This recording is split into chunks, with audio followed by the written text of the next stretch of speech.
Ok. Espero vuestras dudas. Yo te quería preguntar una cosita. El Sí, tema de hacer los diagramas. de hacer los diagramas.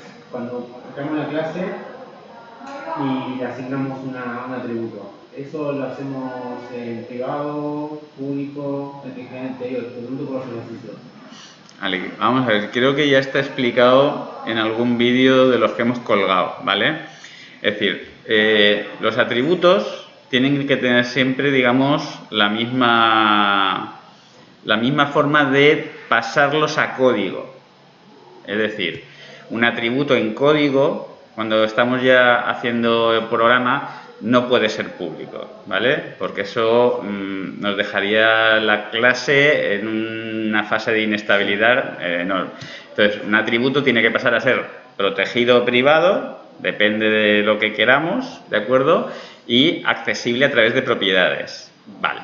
Pero en diseño, ¿de acuerdo? Y solo por facilitar, porque claro, si esto realmente lo estuviéramos haciendo con el Modelio que es capaz de generar código, el Modelio no me cogería un atributo público y me lo transformaría en privado con propiedades, ¿vale? Lo tendría que hacer con el esquema atributo privado.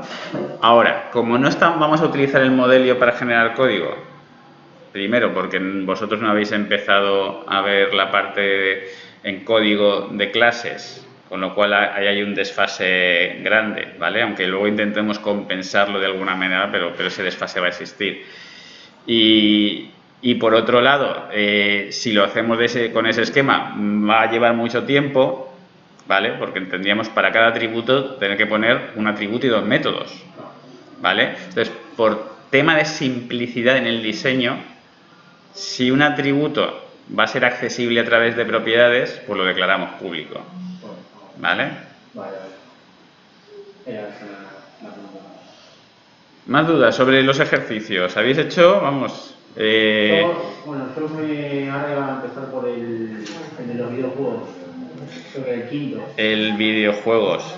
Ese es un ejercicio interesante. Interesante en términos de... Además, ese lo hemos resuelto en código en segundo de DAM. Entonces, ya cuando estemos terminando, veremos cómo esos esquemas, que son solamente diagramas, al final acaban tomando forma como código, ¿vale? Es decir, que están en la línea, digamos que no hacemos esto porque sí. ¿Vale? Igual que no hacéis los diagramas de entidad-relación por hacerlo, sino que eso acaba transformándose en tablas, ¿vale? Vale, entonces el 3 y el 4 los tienes hechos. Sí. ¿Sin problema? Sí, funcionan lo mismo, pero sí, sin problema. ¿Vosotros también, sin problema? Sí. Vale. Vamos a hacer una cosa. Vamos a ver las soluciones que tengo yo y vosotros me decís discrepancias con vuestra solución. Vale.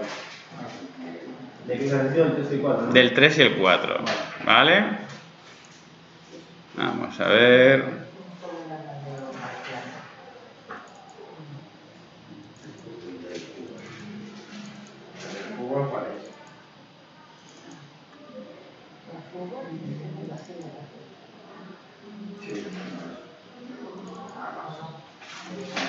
Vale, vamos a ver. Ejercicio 3.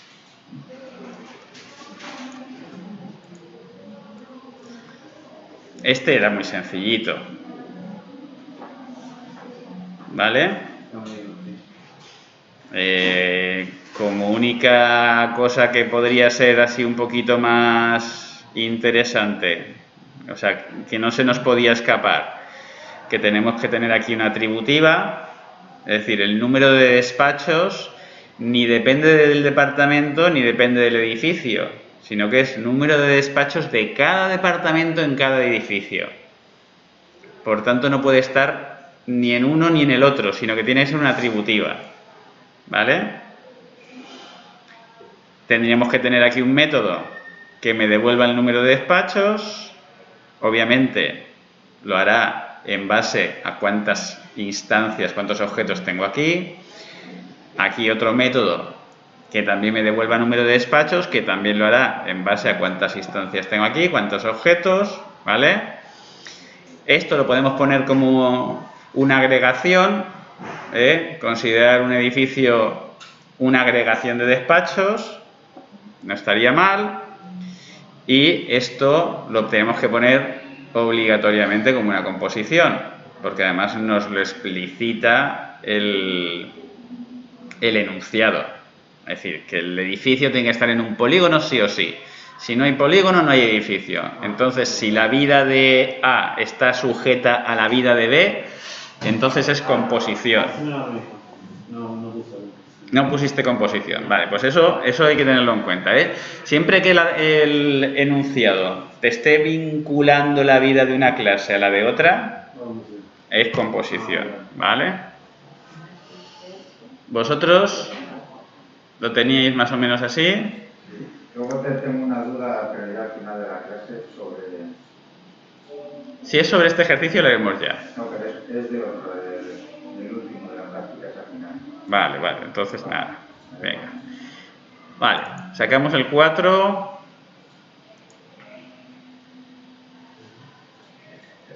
Vale. Asignaturas. Aulas en las que se imparten las asignaturas. Las aulas pueden tener pizarras. El aula informática, que es una especialización del aula. ¿De acuerdo? Y luego los profesores que imparten asignaturas y son responsables de asignaturas. ¿Vale? Son dos cosas diferentes. Es decir, una cosa es ser el que imparte la asignatura, puede haber mucha gente impartiendo la asignatura, y otra cosa es ser el responsable de la asignatura. ¿Vale? Son dos formas diferentes en que se relacionan las clases. ¿Vale? Entonces, quizás lo más interesante aquí es esto, ¿vale? Es decir, que nos demos cuenta que entre dos clases no tiene por qué existir una única relación, ¿vale? Que si el problema me expresa diferentes formas de que se relacionen esas clases, pues hay que reflejarlo.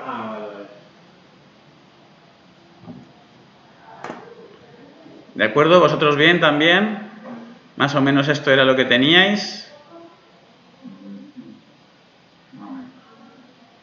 Más o menos. ¿Qué diferencias teníamos aquí en este? ¿Esto lo habéis reflejado? ¿Lo de las dos relaciones?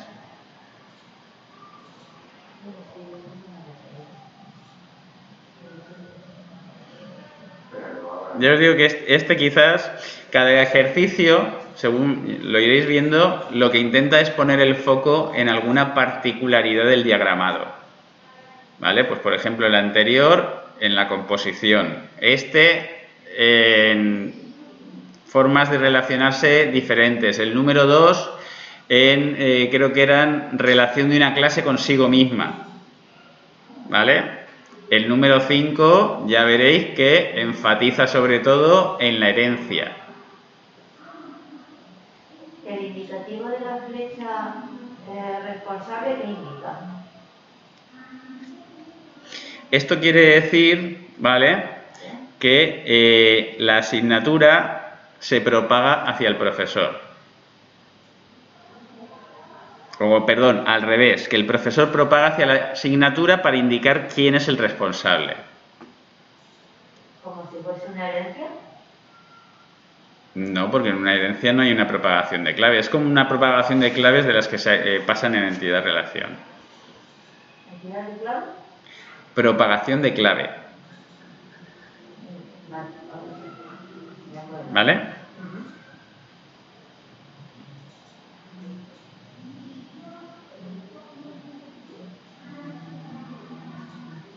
A mí me quedó casi igual, pero me faltaban unas cositas que...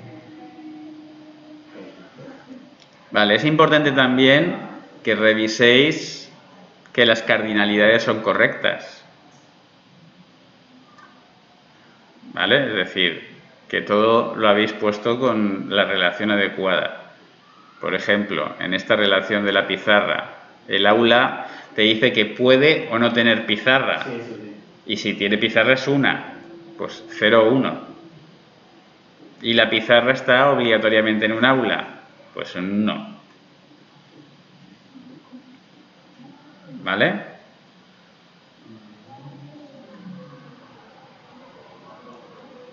Vale.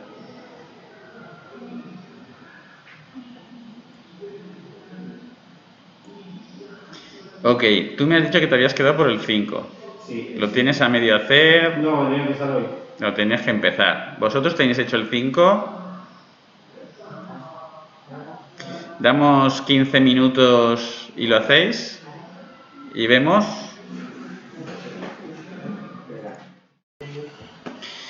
Vamos a ver. Este enunciado ya está puesto de una manera que es como te la podría dar un usuario.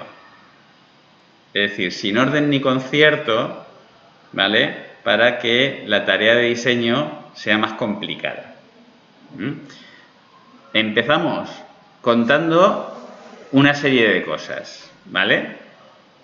En el videojuego aparecen personajes, enemigos, objetos móviles y objetos inmóviles, ¿de acuerdo? Eso nos puede sugerir efectivamente que ahí hay 4 clases, pero desde luego no nos sugiere ninguna relación entre ellas, ¿vale? Bien, podemos pensar que ahí tenemos una clase personaje, vamos a quitar esto, una clase enemigo, una clase objeto móvil y una clase objeto inmóvil, ¿vale? Bien, lo podemos asumir. Nos dice ejemplos de objetos inmóviles, esos, para que nos hagamos una idea de que son cosas que no se pueden mover en el juego. Ejemplos de objetos móviles, estos, para que nos hagamos la idea de que son cosas que se pueden mover en el juego, ¿vale? Y en el caso de estos objetos, los móviles, deberemos saber si han sido cogidos por algún personaje o no, y quién es el que los ha cogido. Eso ya nos está sugiriendo una relación. ¿Entre quién? Entre personaje y objeto móvil. Por tanto, los dos tienen que tener categoría de clase, tanto personaje como objeto móvil, ¿vale? Y además la relación es lo que hace que se distingan los objetos móviles de los objetos inmóviles. Por eso la clase objeto móvil va a ser una clase diferente de la clase objeto inmóvil, porque los que estén en la clase objeto móvil se pueden coger y pueden cambiar de sitio, y los que estén en la clase objeto inmóvil ni se pueden coger ni pueden cambiar de sitio. Es decir, que tendrán diferentes métodos como mínimo, ¿vale? La clave del enunciado viene aquí. Todos los elementos anteriores dispondrán de una coordenada x, y para ubicarlos. Es decir, personajes, enemigos, objetos móviles y objetos inmóviles tienen que tener una coordenada que nos digan en qué posición están. Por tanto, tiene que haber una superclase por encima de ellos, que podemos llamarla objeto, podemos llamarla posición, podemos llamarla como queramos, o coordenadas, como la habías llamado tú, ¿vale? Que nos diga dónde está. Y a partir de ahí heredamos cada una de ellas, ¿vale? Luego nos dice, los personajes y los enemigos disponen de nivel de energía y capacidad ofensiva. ¿Qué nos está diciendo? Que personajes y enemigos tienen cosas en común. Por tanto, también tienen que compartir un elemento de herencia, exactamente, un árbol de herencia. Algo tiene que haber por arriba de los personajes y de los enemigos que tenga nivel de energía y capacidad ofensiva. ¿Vale? Es decir, pues podéis llamarlo, no sé, como la palabra personaje ya está cogida, podéis poner, si queréis, personajes por arriba y héroes y enemigos. ¿Vale? Buenos y malos, como queráis, ¿vale? Se puede resolver de muchas maneras. ¿De acuerdo? Luego dice, los personajes tienen además número de vidas, atributo adicional de los personajes, ¿vale? Y los personajes, sobre ellos se pueden hacer una serie de acciones, métodos de los personajes. Se pueden mover, pueden disparar, pueden coger un objeto móvil, es decir, pueden coger una clase que ya está en el juego, pueden usar el objeto que lleven y pueden dejar un objeto. ¿De acuerdo? Luego dice, algunos enemigos por su parte pueden transformarse en otro tipo de enemigo cuando pasa un evento. Pero lo que nos interesa no es el evento que pasa, ¿vale? Porque eso se refleja en otro lado. Lo que nos interesa es qué es lo que le va a pasar. Enemigo se transforma en enemigo.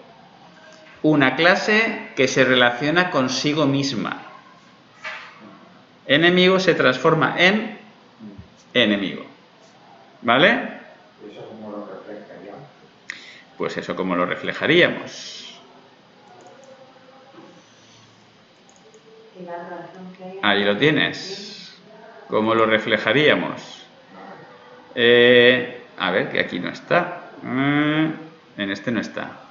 Espérate. Sería... En este estará. Exactamente. Enemigo se transforma en enemigo. Ese tipo de relación se llama reflexiva.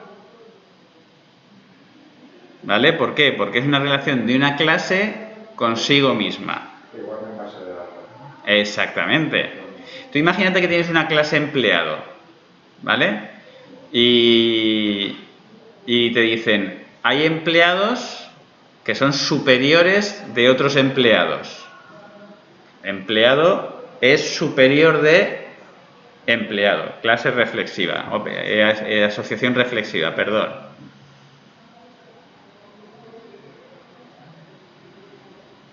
Entonces, la parte esta que dice que un enemigo se convierte en enemigo porque le ha ocurrido que se transforma en enemigo, pero Ahí por está. una razón de ser, la razón de ser Pero no... la razón de ser, lo que pasa es que es un elemento dinámico del sistema. Y los elementos dinámicos del sistema aquí no los reflejamos.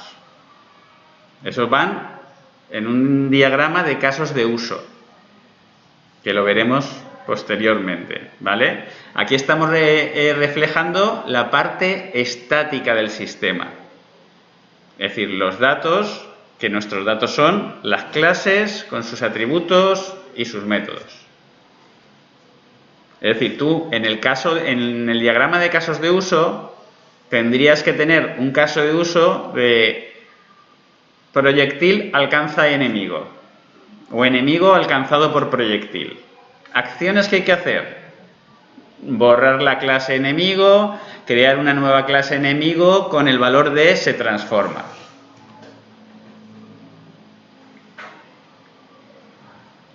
Proyectil es una clase. Proyectil sería, a ver, es un objeto móvil. Es un objeto móvil. Es que como estoy viendo la relación entre personajes Y objetos móviles de que pueden tener.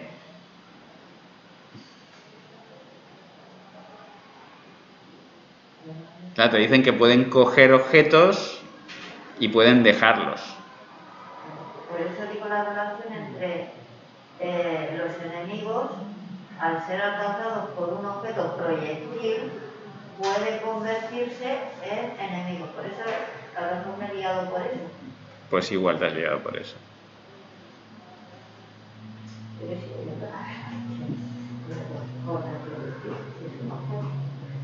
El proyectil es un objeto, lo tienes aquí, ¿vale?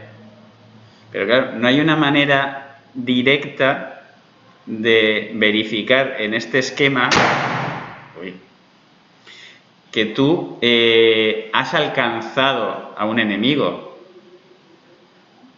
¿Por qué? Porque tienes que tener una parte dinámica del sistema donde vas viendo dónde está cada objeto.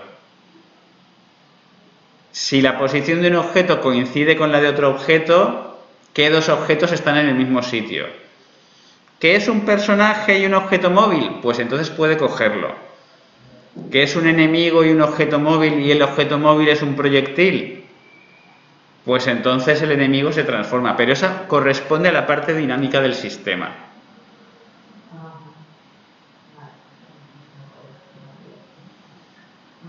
Que ya te digo, eso se refleja en los casos de uso.